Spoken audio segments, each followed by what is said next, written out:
Excellent. I'm seeing participants already joining. This is fantastic. Let me pop this out here so that I know what I'm doing. Hello, everybody. Thank you for joining as you're getting sort of in and situated, and all of your audio, all of your video doing all of its things that you need it to do. Please feel free to join the chat and give us your name, your role, your institution. Just introduce yourself a little bit. Feel free to let us know why you're here, what you're looking for. We're very, very happy to have you. We're very happy to be here with the League for Innovation. So absolutely, as you join, let us know where you're from. Thank you, Michelle. Perfect. Thank you. Thank you, Craig. The Jackson State. Perfect. Perfect. Got a bunch of people joining. Oh, look at this. Look at chat is blowing up. I love it. Thank you, everybody. Feel free to scroll through, see if you recognize any names from previous webinars, or see if there's anybody who you might want to reach out to separately if they sort of do the same thing you do. That's what we love to do here at these webinars, is help people find other people who do what they do, and maybe could give them some other extra insights. And so I'm going to give maybe another 15 to 30 seconds for people to come in, get situated, and introduce themselves. But my name's John Kazarowski. I work for PackBack as a senior experience manager. I found PackBack myself as a professor at Illinois, and I liked it so much I came to work for them, and that was about 2.5 years ago. I still adjunct here and there, but I was so thrilled with what it did to transform my learning that I wanted to help other people do the same. And so thank you for those of you who are introducing yourselves. I very much appreciate it. And I think actually we'll probably get started. And we'll start with a quick just couple of notes of housekeeping here, which is to say that thank you for attending first and foremost. And you will get a recording that's going to be shared with you, and an attendee certificate that usually come in around 2 days.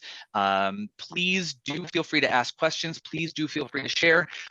Use the question and answer, the Q&A feature, rather than the chat. It just helps us keep track a little bit more. The chat absolutely can be used for commentary, that sort of thing, and to interact with one another. But for questions, as we get towards the end of the webinar, the Q&A section will be open and ready for everybody to participate there. And so we will also be monitoring as we go. And so if I do find a moment to invite you into the conversation or comment on some of the commentary, I'm going to do that as well. So again, thank you. Welcome on behalf of PackBack and the League for Innovation. I know I just sort of introduced myself, but I'll introduce myself again. My name is John Kazarowski. I am a senior experience manager here at PackBack. Former/current educator, all of those things. And I'm really pleased to be able to introduce Dr. Zaid Mahir, a professor who I've worked with for a number of years actually already as well. I think we go back at least a couple of years now, and I'm so thrilled to have him here and on this webinar.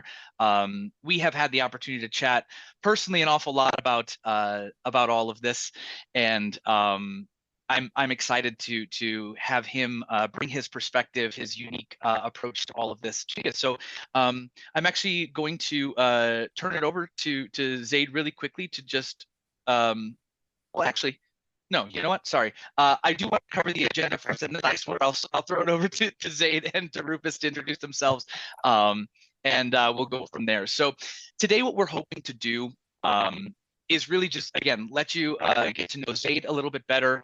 And then a lot of what Zaid and I have been talking about over the years, and what I think is a really wonderful perspective that he brings, is how do we find the good in all of this? How do we demystify AI for ourselves, for our students, within the context of our classrooms and academic structure, in order to not view it as this other, or as this tool, or as this whatever scary thing we can make it? And how do we bring it in as a partner in our classrooms? And how do the students bring it in as a partner in their learning process and their learning journey?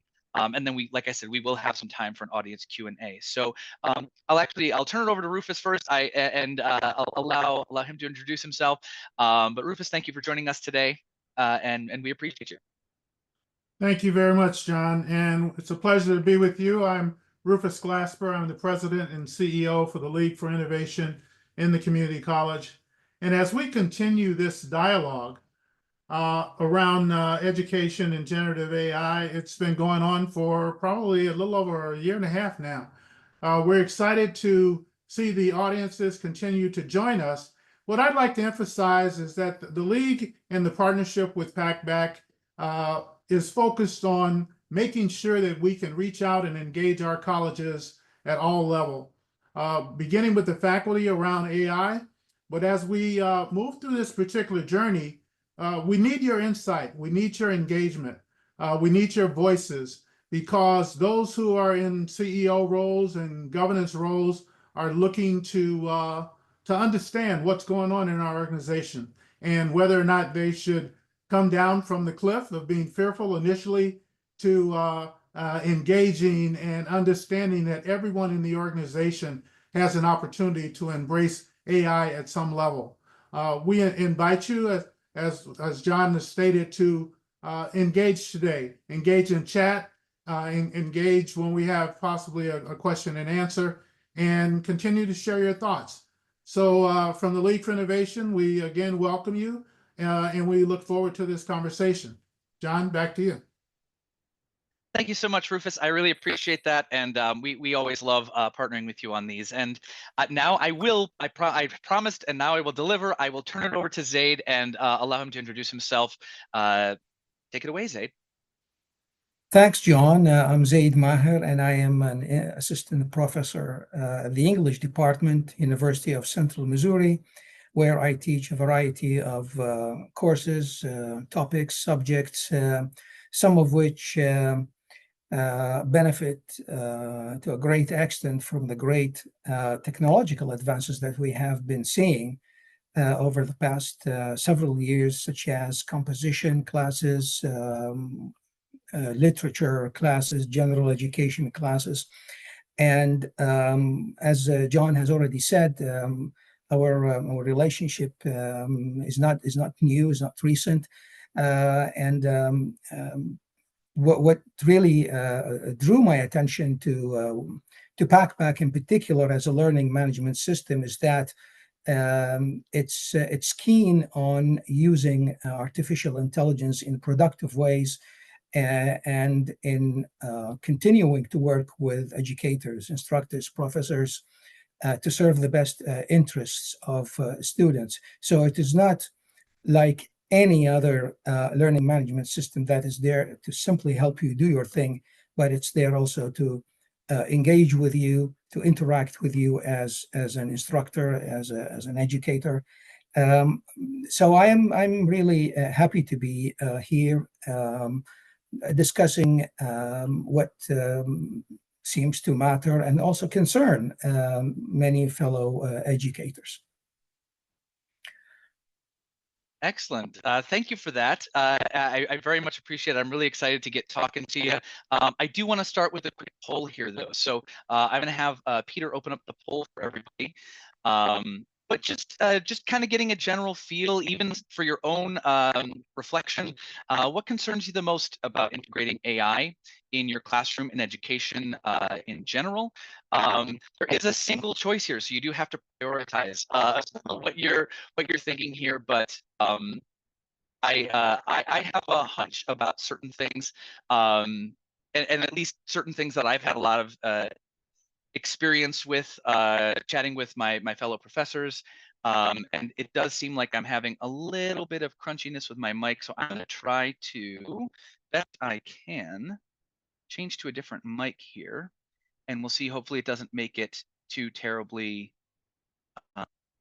rough as far as echo goes. Am I okay with as far as echo, and is this working a little bit better? Let's see. Can folks hear me is the other question. I know I can. I don't know about other folks, but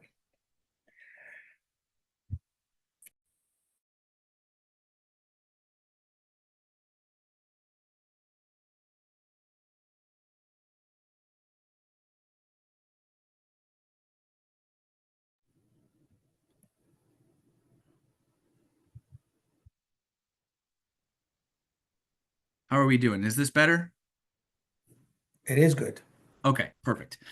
Excellent. So we've got, now that we've got all the technical stuff fixed, hopefully, knocking on some wood there, I do see an awful lot of different sort of answers here. It does seem like the largest concern is about academic integrity, and sort of we will touch on some of these concerns as we go through, because sometimes a differing perspective or a different approach can maybe facilitate some of these or alleviate some of these concerns. And again, obviously we have these choices put up as a little bit of a T-ball for us, because loss of student agency, how to maintain control as an educator, and data and privacy, these are all really important things that will come into this conversation, and what the role each of us plays will be.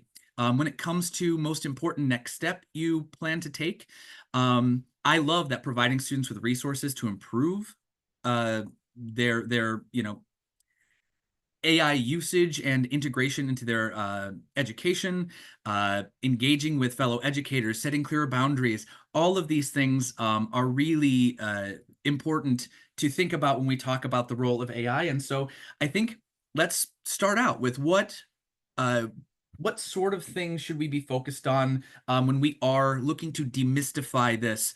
I know many students that I've worked with in the past, and many professors I've worked with in the past, have had just a little bit of a confusion as to what is this new role? What is this new scary tool? Is it a scary tool? Is it something else? And Zaid, I know you've had some perspective to share in all of this in terms of where do you start when you are sort of explaining the notion that AI is not this big scary black box, but something that can be utilized? Well, I mean, I begin with reiterating what has already been said. I believe that there is a mystery surrounding AI in American higher education, in particular in higher education globally, frankly speaking, that it is there to magically produce an essay, to magically help students produce a paper. Now, to clear this mystery, I would like to say that we need to understand that artificial intelligence does not function without the human force. It's the human force that makes it happen. And so the human force is important in these discussions. As educators, we can teach artificial intelligence what we are looking for. We are looking for writing by a human being for a human audience. Now, I do understand that concerned educators may ask, conceptually, how do we deal with artificial intelligence? And what we're trying to do here is to say we need to demystify it. To my mind, the mystery rests on the name itself. These two words, artificial intelligence, have created the mystery. Most people are concerned or even worried because the word artificial comes across as mind-boggling, as off-putting. It's artificial, and what is artificial is not natural. It's not tangible. It is not something I can put my hand on. It's not something I can have a quote-unquote normal conversation with. So it becomes this ghostly presence of source. If we could remove the word artificial from the discussion just for a couple of minutes and focus it on intelligence, I think we can begin to see how we can or where we can demystify it. So we begin by asking ourselves, we're dealing with intelligence. Well, what is intelligence? How do we define intelligence? Is intelligence a characteristic of a particular existence, of a particular race, of a particular creature, of a particular species? Well, I mean, we human beings, with all our arrogance and sense of self-importance, we would like to think that we have the intelligence. Like the word intelligence itself is closely associated with being a human being. But even then, there is no way we can see intelligence as a concrete and tangible subject. We realize its existence in manifestation. When it manifests itself to us, that's when we can say, oh, this is intelligence in the making, or this is intelligence at work, or this is intelligence productive and useful. And by the same token, we can use the word intelligence to describe other things, other things that live around us, animals, plants, etc. I mean, when we talk about the universe, when we talk about the elements, are we not talking about something that has intelligence enough to exist and to function? So focus the discussion on intelligence primarily before addressing the so-called artificial aspect of it. If I can do that, then I can find a way to treat this kind of intelligence as something as good as any other kind of intelligence. In fact, and I think I've already told you this, John, in our conversations, I am even tempted to reconsider using the word artificial. What if it was a misnomer? What if in a few years we decided, philosophically or theoretically speaking, that it's a misnomer? Then who created the algorithms that carry this type of intelligence? Of course, the answer is the human being. So it's focusing the discussion on intelligence that can help us deal with it as something that exists on its own terms, but these terms are not necessarily quite different from our terms. And that's how we begin the process of demystifying it. After that, we can say all kinds of things we want about artificial, what it means to be artificial, and we take it from there. I do love that. I know, and again, it's a little bit easier for me to talk back and forth with you because we've had these conversations, and part of what I know you've mentioned in the past was just this wonderful notion that intelligence or expertise is often seen in the manifestation of something. It's something that we can't really quantify until we see a manifestation of it, and who gets to qualify that and who gets to participate in that. And I think that that's a big part of maybe that discussion where we are demystifying. And one of the things that we had talked about is how do roles develop when we are maybe shifting our focus from this being sort of a static tool that just goes in and finds all of these manifestations of human intelligence, right? That's what a large language model is it's just sort of combing back through everything it's been trained on, which is a lot of the internet that has been created by humans, this content. And there's this notion of the professor as an expert in content, but also as a facilitator of the learning. And I think that that's becoming even more important as we welcome in this intelligence, however we decide to define it, or however we ultimately wind up quantifying it. But I always think of the role of the expert, right? And who determines that expertise and how we need to work together in order to guide. And so I'm going to sort of push the conversation in that direction a little bit, because as a fellow English teacher in a past career, I always thought of the idea that 1,000 woodpeckers at 1,000 typewriters for 1,000 years could eventually, just with probability, come up with a line of Shakespeare. But you know who else came up with a line of Shakespeare like that? Was Shakespeare. And so the idea that, facilitated learning experiences is going to be maybe the way that we navigate this journey where we are still feeling our way a little bit in some sort of darkness through all of this. So if you sort of wouldn't mind starting to touch on what this engagement really looks like and what the process looks like within either your class or, if you want to take it bigger in the scope, what does it mean sort of for educators? I'm really happy to hear you say that. And while we sort of formulate our thoughts, I'd love for our attendees to be able to grab another round of agency, I guess, within this. And if you want to go ahead and in the chat, just let us know maybe how do you and your students currently engage with AI? Is it something where you've had talks? Is it something where you haven't? Do you do mutual walking through of the process, analyzing? I'm not going to tip my hand to the next thing that we're going to maybe be talking about, where it comes to, what does the process look like from start to finish, and how does it go? And if you're not really incorporating it yet, that's also fair. That's why we come to these things and why we try to ideate together, and why I'm so happy that a bunch of you have joined the chat. And so, Zaid, as folks answer in the chat, maybe if you want to come through and talk about what this looks like, what this relationship looks like as an educator, incorporating the students in their own learning, but also navigating this new extra collaborator that we have. Yeah, well, my idea really rests on what I call partnership. I would like to think of us educators as people capable of partnering with this type of intelligence. So first, we don't want artificial intelligence to be seen simply as a tool, because a tool does not think for itself. A tool simply does what you tell it to do, and of course, it can also misfunction or end in or be used not efficiently.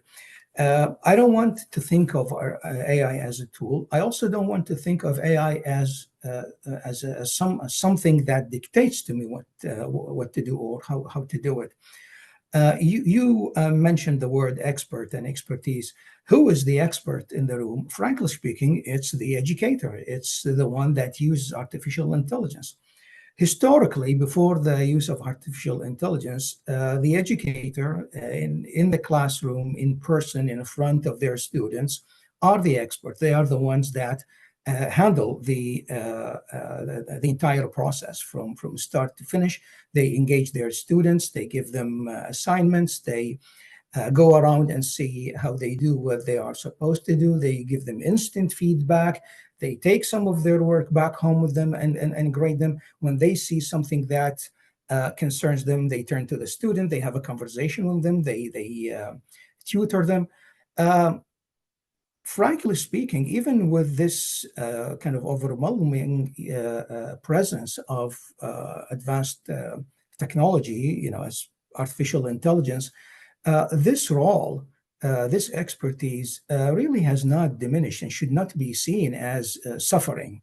The educator is still in control. The educator is still the expert, but it's the environment that has changed. It's where the educator does what they are supposed to do that has changed. So instead of being a few feet away, that can be counted, from students, they can be, metaphorically speaking, a few feet away, virtually. They have everything that these algorithms have created, have made possible. The educator, the expert here, can start the process, the teaching process, make it clear for their students what they expect them to do, make it clear to their students that the students are really not simply receivers of educations. They are, in fact, contributors one way or another to this process of knowledge acquisition. And they can oversee what the students are doing from the comfort of their zone, if you will. If they only master AI. And I understand that one of the concerns that fellow educators have are, or is, how do we master artificial intelligence? How much do we need to know to master it? And the answer is simple. Use of AI involves, a process that I would like to call a three-part process: input, throughput, output.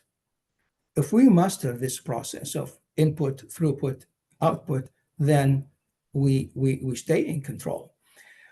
We are the expert who creates the models for the students. We are the expert who can see that the students develop the necessary skills, that are required to meet course learning objectives.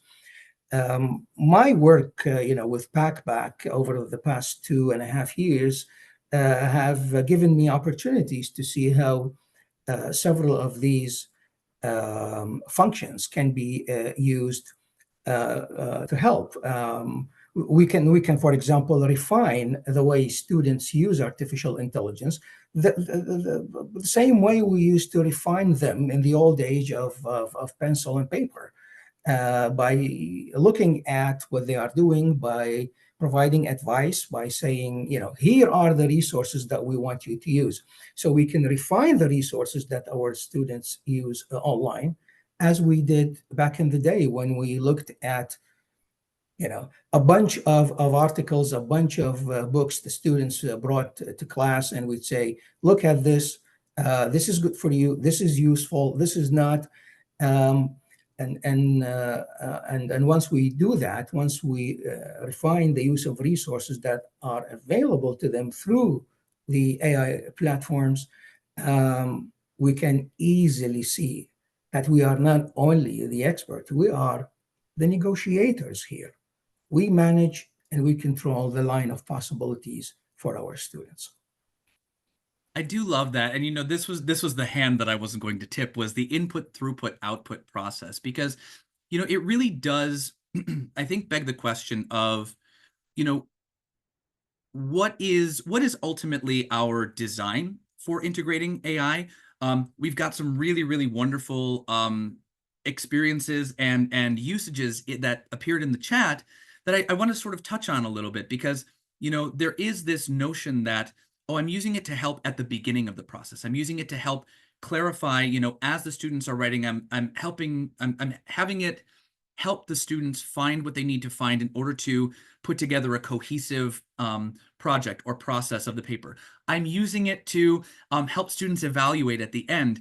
And the sense that I'm getting is that people are finding these applications of this particular process, of this particular relationship, as they go through. And it really truly is in the best interest of all of us to re-examine, so what is my role then? And what is the role of the student? And anytime you're talking about that, when you're talking about expertise, and perhaps from a comp standpoint, or from perhaps a more social sciences perspective with maybe more qualitative data, when we talk about positionality, when we talk about expertise from the researcher, or if we're talking K-12, the student themselves, or really if we're talking about digesting any sort of information, there is one big shift that I'm noticing in not only higher education, but also K-12, which is to say, what is the learner's role? And how do we not only coach to help the students acquire the information, but where's the practical application, and where does that lie? And how do we encourage the responsible use of AI, and what does that actually actively mean? We know that AI is very, very good at some things. We know that AI is very mediocre at a lot of things. And so where in your discipline does that lie is a very important question that you ask.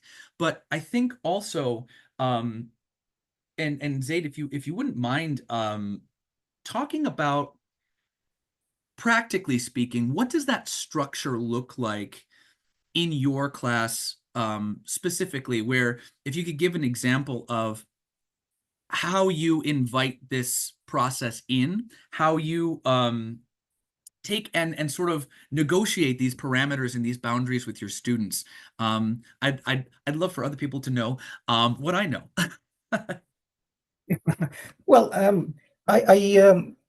anytime I give my students an assignment, first I look at what is available to me on the platform in terms of the way to address certain skills, and to assess them, and to ultimately assess the learning objectives, how they are met. So, for example, if say in composition and other general education classes, we highlight the importance of rhetoric, right? Rhetoric is now one of these key words in anytime you teach composition, and you what is rhetoric? Rhetoric rests on such and such. Rhetoric is about communication. It's about making an appeal, certain types of appeal to the students. Then students are expected to understand and to use, for instance, evidence, to use facts, to use statistics. Students are also expected to understand the importance of logic, as well as of making emotional appeals and so on. Well, on the platform, I create those parameters that have to do with sentence structure, with grammar, with punctuation, with depth, with word choice. And then I give specific instructions in the box to my students, instructions that are direct and clear, which are really no different from the instructions that we used to give back in the day, right, in the age of the pencil and paper. You need to quote, you need to do such and such, you need to cite, etc. And then once I give the students these instructions, I also tell them, remember that the platform is here to help you. The platform is here to help you by giving you instant feedback while you are writing. Do not simply write something on your desktop and then copy and paste it into the box, because if you do that, chances are you will not get the feedback that AI is giving you, or this learning management system backpack by using AI is giving you. Right into the box, you will receive instant feedback. Stop writing, take a break, sleep on it, come back to it. Make your submission. When the student, excuse me, when the student makes a submission, I read it, I take a look at it. I use some of the functions that are available to me on the platform. For instance, I moderate it and I coach my student. Every time I moderate a question or an answer or a post that the students have made, I send them, excuse me,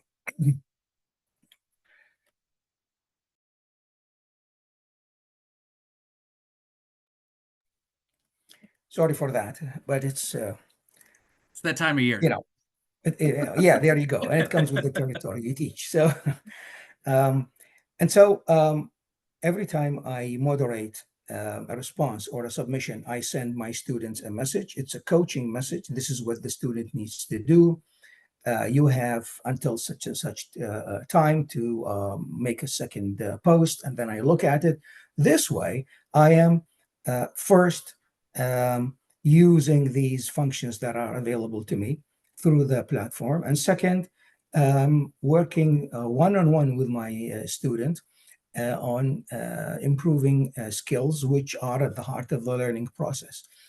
And another thing I do, of course, is I read what they submit ultimately as their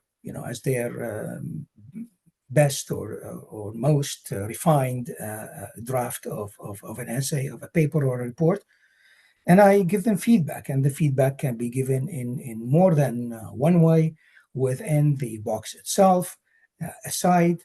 The feedback includes several things, such as content and ideas, structure, and grammar and punctuation.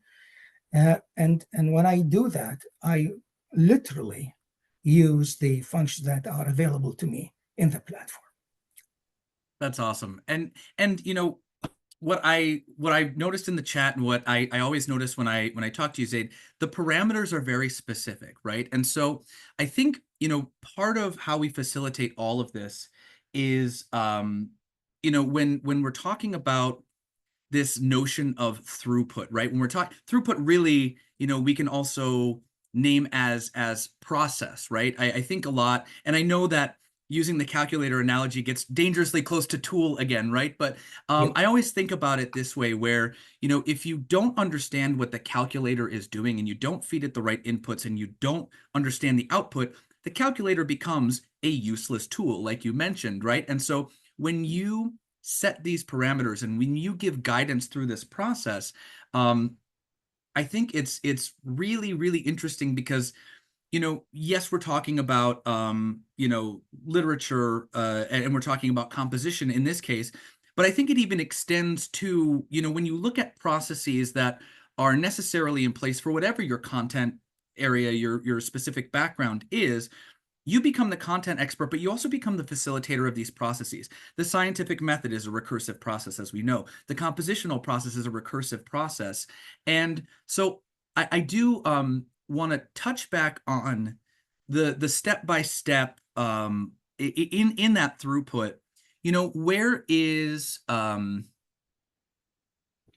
forgive me, I'm trying to frame this question myself sort of off the cuff, because I do want to acknowledge the fact that these tools can be used to speed these processes, or particularly for some of the people I've seen in the chat and across the board, to be able to do these processes in a manageable way where you still retain that content and process expertise.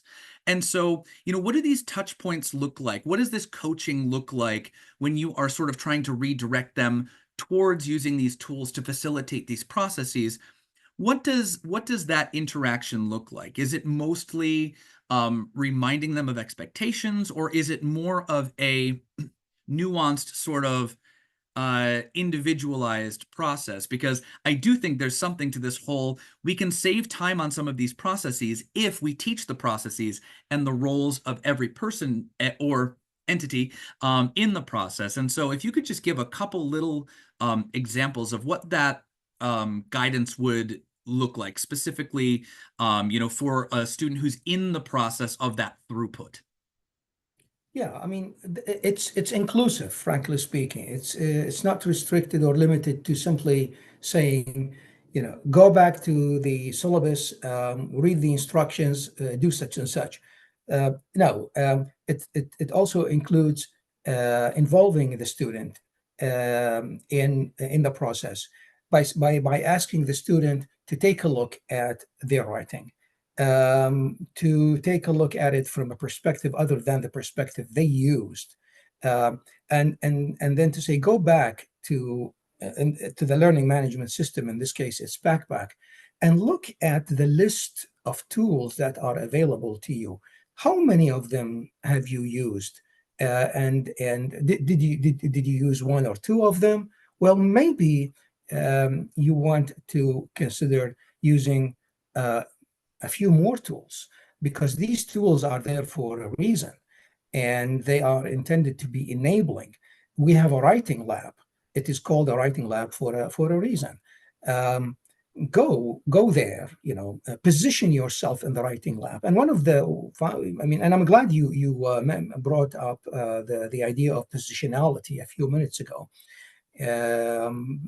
We are headed or trending towards positionality. It's all about positionality. So the student should not see themselves as simply receiving instructions.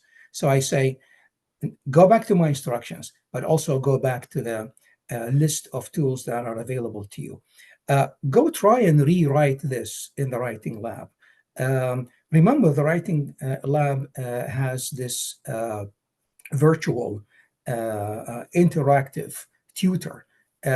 Ask it questions. Did you try to ask it questions? What kinds of questions did you ask the tutor? Did you say something like, I want to write a paper on figurative language in a new realist novel, and that's all? Well, what did the tutor tell you? How did it respond to you? Report to me the response. And sometimes I say, you know what, let's have a conference and share your screen with me. Show me how you are asking the questions and answering them. Part of one important really way to solve any issue is to ask the right question. You ask the right question so you can get the right answer. And then I will say something like, maybe you did not ask an engaging question. Remember, my friend, the tutor is as intelligent as you are. Just because you don't see it doesn't mean that it cannot help you, as well as any intelligent creature can. in their own way, so to speak.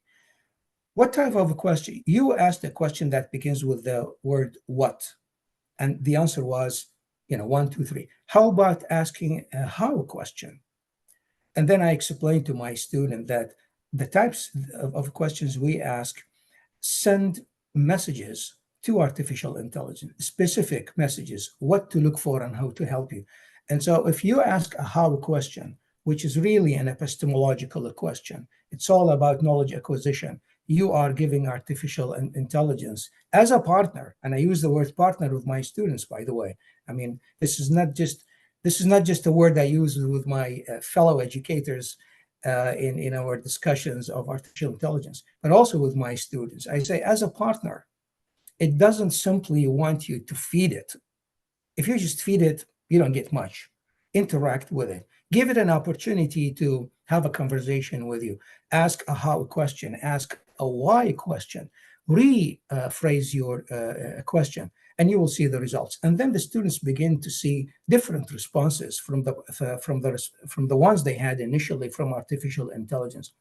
And that's when the student realizes that not only do they have stakes in this process, but they are contributors to it, that knowledge has not been simply, quote unquote, given to them or distributed, but knowledge has been acquired by them because they used the right way to acquire that knowledge. And once they see that, some of them would literally say, wow, that's fascinating. I had a sense that artificial intelligence was no longer on my shoulders watching what I write, but it was there in front of me, engaging me in questions. It's like it made me want to ask questions, and it made me think hard of the questions. And then the writing lab tutor would give students very useful advice on what to look for, where to look for, what kind of databases they can consult, rather than simply saying, "Here's what you need to do." I love So that's the way I go about it. The throughput part of it, by involving the student herself in the process as it is happening. I love that. And honestly, it speaks also to not only parameters and guidelines, but also to agency, right? I mean, you're giving agency to the student, and something that you've said to me in the past that I'm going to reference you've said this, so the student doesn't view themselves as a vessel to be filled any longer with the information, but that they are involved in this process. And part of that also means that if we give students agency and if we give them the opportunities within the classroom, within the learning, by developing these courses of learning, by developing these assessments that match our outcomes, by the ability to itemize for students who have not engaged in the process before, to invite them in and say, here are the steps, to say, now I need you to actively engage and give agency perhaps to this artificial intelligence, and to invite it in and say, actually, here's the role I want you to play, AI. In my process, I would like for you to be a critical eye looking for such and such in what I'm writing. Give me feedback on that. And then this becomes a recursive process that also, clearly defines the prompt for the AI that you're using, where you say, I need this, this, this, and this specific thing, where maybe I have a little bit of a lack, but if I've taken in these parameters from my expert in the room, right? The professor, the teacher, the educator, I now, even if I don't know the individual steps or how to execute the individual steps, I know that they're there, and I can invite AI with a carefully crafted prompt to come in and say, I need you to play this role. Please look for this specific thing. I don't super know how to quantify it. I don't super know how to qualify it, but I know that that's what I'm supposed to be looking for. And I think when we get to that sense of process, of throughput, and who is the expert, ultimately we are trying to train up future experts in the process and allow them to get more and more self-sufficiency and invite, again, other agents, perhaps AI, perhaps peers, perhaps colleagues. Now we're training them in this process, this throughput, this idea that as long as we are specific in our parameters, our approaches, and what we're actually looking to accomplish, we can now maintain a partnership that is not an expert standing in the front of the room, but a much more Socratic, scientific process where we are all asking questions of one another. We are all participating in the process, and we are inviting in even artificial intelligences that can really only go so far as you know how to ask for help, which, to be honest, is actually what sort of happens in writing labs in the first place. Not It's virtual, correct. but even in Exactly, exactly. campus And writing. I'm glad you brought up the notion of agency and the concept of agency. I mean, if there is one thing that human beings, have been concerned with and have written about and talked about, at least since the Renaissance in the Western world, is the humanity of the human being. And then we have had this movement of humanism and all the emphasis on the human being, and back in the day would say his agency and the agency of man, and all this knowledge about agency has been so consecrated because it has been so centered on the human being that it has made it difficult for many human beings to think of agency as something that a non-human being can have and can exercise. And that is why at the start I said, maybe the problem is the word artificial. If we could remove the word artificial from the discussion, then when we think of intelligence, it wouldn't be as difficult to understand how a different type of intelligence, which is really not quite different because it's made by the human being and the algorithms that the human being has created, how such an intelligence can be engaged and engaging. I'm also glad that you said something about our students and how we are preparing them to be future experts. One of the things that I teach my students is how to think of themselves futuristically. I say, remember, you are transitioning from if we're talking about the traditional students, from pre-adulthood to adulthood and then the workforce, the whole world is headed in the direction of using artificial intelligence. The whole world now, most every employer would want you to know enough about AI, and not simply to be a user, but someone who can use AI to create and recreate and help the companies that hire you to do business and to succeed. So if you learn early on in my class and other classes at UCM where we use artificial intelligence, if you learn to partner with it, to engage with it, to be with it on the same page, AI will no longer remain that appalling thing that when you go to the workforce, you worry, what am I going to tell my employer when they ask me about AI? And so that's where I also invest in the throughput part of the process.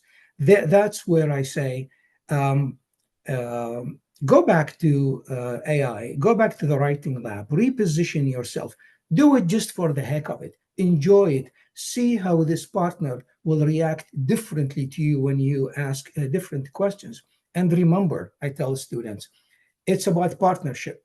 In partnership, if you want to succeed, you can't be simply the dictator and expect the other partner to be happy with the role you're giving them, which is nothing more than someone who does you or carries your orders. At the same time, that you don't want to be on the receiving end.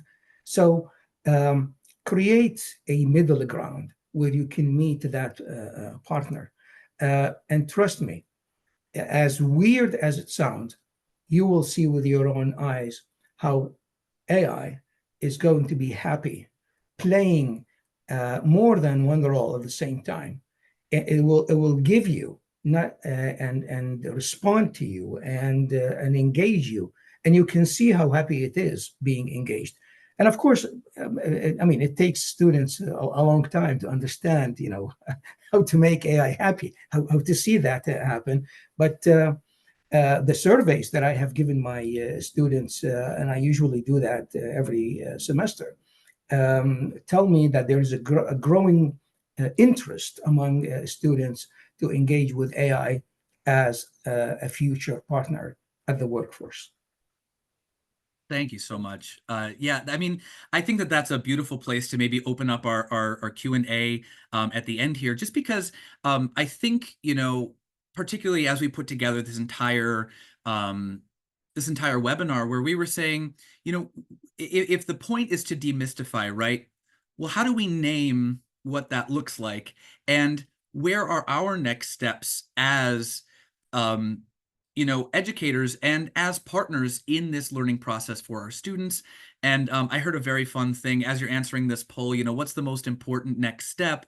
It can be really anything for you, to be honest. Even just taking the step of coming to a webinar and saying, how is this not scary? How is this not cutting me out of the process? How is this not encouraging my students to circumvent the process and have the AI write for them in maybe a more dishonest, less than integrity-filled way?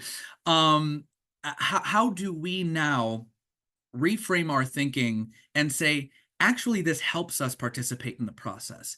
If we define these roles, not only for our students, but if we let the students define the roles for AI as well, maybe now when they're looking for process and not product, this idea that throughput is really what we're looking for, we're looking to take the calculus class that allows us to make sense of the output on the scientific calculator. Again, I hate to use that metaphor only because I know we just spent a whole hour talking about why it's not a tool.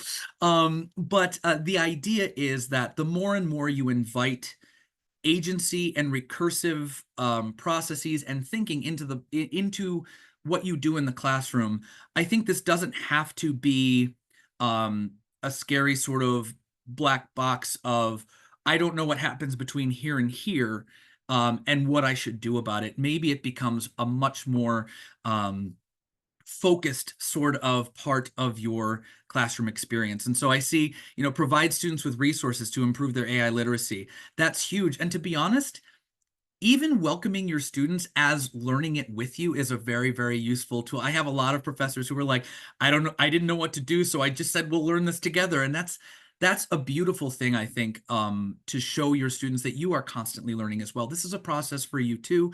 And I think, as we aim for transparency in the tools that we're using, we're asking for these specific roles, and we're asking for more and more clarification on what this AI is, putting out there. Now, we are instead reframing our thinking as this is a collaborative space. These are all collaborative entities, to use that word that I love very much. So yeah, I'm very excited. I'm excited if anybody has any questions, whether they're specific for Zaid, whether they are trying to do some sense making. We'd love to see it in the chat, or we'd love to see it in the Q&A. We'd be happy to answer some of these questions as we go through.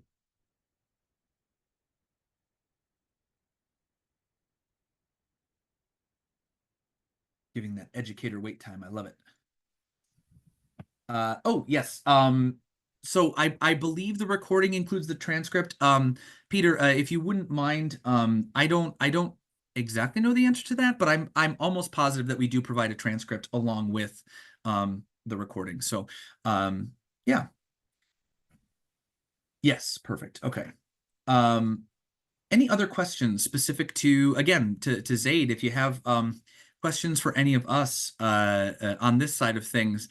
I can share with you, as I'm sort of waiting for that educator wait time, I can share with you that the even working for a company that utilizes AI and that's written its own sort of code and its own sort of algorithms to do all of these things. You know, I'm still trying to learn as much as I can and soaking up as much as I can. And I see I've used Packback. What is the Writing Lab? So Writing Lab is actually, to answer or product specifically, Deep Dives is a very like structured assignment that allows the professor to give specific parameters for different assignments, create rubrics, sort of position the assignment where it needs to be. And I see Peter has dropped a link in the chat, but Writing Lab actually functions as its own separate entity, where it is just kind of a playground where you can select, here's the purpose of my writing. You can go in and ask the chatbot to help you create an outline. You can go in and ask the chatbot, hey, can you analyze my writing and look for XYZ in my writing? Hey, where am I falling short?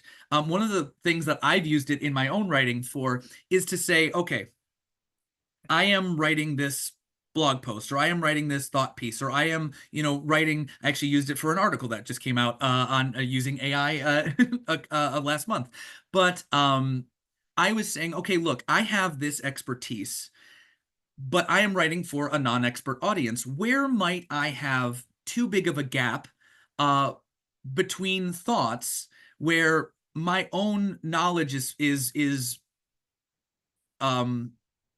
obscuring where I'm missing the connection points for my audience? And so again, asking the AI to serve as the function of an audience member who might not know what we're talking about, and then actually give me that feedback and say, hey, here's where you can link these two thoughts better. It's probably missing something here. You can also say something like, I'm looking for a larger impact on my audience. What should I be focusing on? It'll tell you, hey, provide a personal experience to ground, to attach. And so, yeah, Lynn, I'm so happy that sounds useful for you. The thing that is tough for us is just to have the time to play with any of these tools. And so I encourage, I've done this in my own classroom. I'm still adjuncting in an education department locally. And part of what I do is just say, okay, we've got 10 minutes left in class today. I'm going to turn you loose on this, specifically working on this assignment. And I want each of you to raise your hand, one thing that you found really kind of cool about this. And again, you don't always have that time. There's so much content in some of these courses. But I think that just being there and having the mindset of let's play is oftentimes overlooked in some of these settings that I think can also be very useful, whether you are K-12 or whether you are higher ed. And so I very much appreciate the question, Lynn. Thank you, because it gave us an opportunity to sort of talk about that. And the perfect time for this slide as well, actually. So if you're curious to learn more about Packback, about the instructional AI that we produce or that we use here, you can give us an email at curious@packback.co. Somebody will get in touch with you. You can complete the AI policy survey via the link in the chat, which I think is coming shortly. But I do want to take this last moment to thank both Rufus and the League for Innovation, and also, of course, Zaid for being here. Thank you so much for sharing your perspective. Thank you so much for being a part of this process. If you have any closing remark or closing thought, survey will be in the follow-up. That's important clarification. Thanks, Peter. If you have the last minute here to give your final thoughts, we'd love to hear them. Well, anytime I give my students a survey on artificial intelligence, I say, ask AI, pretend that it is a human being that you're having a conversation with over lunch. Ask AI any question you want. Ask the question that you feel strongly about, and then tell me what it tells you. And then the three of us will have a conversation, you and I, and AI through the response that it has generated. And once we do that, the students realize that it's not difficult to have a conversation with an intelligence that is not tangible or recognizable as as flesh and blood. So it's always useful to engage the student, not only in doing the instructions or in following instructions, but in the learning process by handing them or giving them the tools to engage with AI and to benefit from it, to turn AI into a partner that can make a big difference in their learning process. I love that. Thank you so much. It's all about partnership. It's all about process, and it's all about sort of setting those parameters and acknowledging all of these pieces. Thank you all so much for sticking around.